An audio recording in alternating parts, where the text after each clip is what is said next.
Magandang araw po. Narito na po ang magiging lagay ng panahon ngayong araw ng Huwebes, December 28, 2023.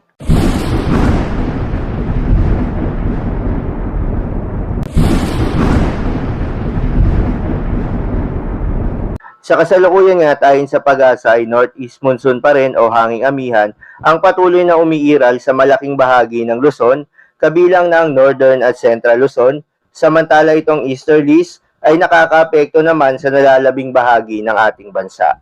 Magandang balita naman dahil ayon sa pag-asa ay walang binabantayan na low pressure area o bagyo sa loob at labas ng ating Philippine Area of Responsibility in the next 2 to 3 days.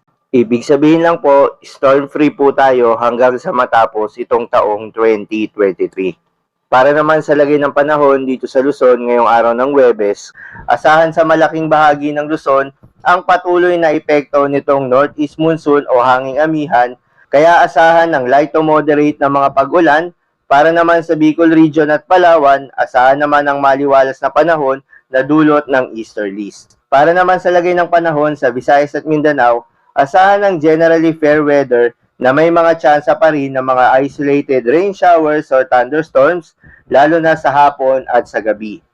Posible pa rin po ang mga pagbaha o pagguho ng lupa during severe thunderstorms.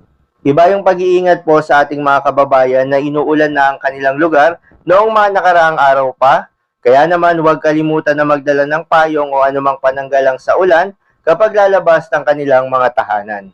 Para naman sa lagay ng mga dagat baybayin, magandang balita po ayon sa pag-asa ay wala na pong nakataas na gale warning sa anumang seaboards ng ating bansa.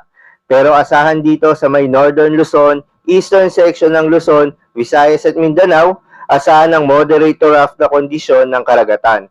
Para naman sa western section ng ating bansa, asahan naman ang slight to moderate na kondisyon ng karagatan. So yun lamang po para sa lagay ng panahon ngayong araw ng Huwebes.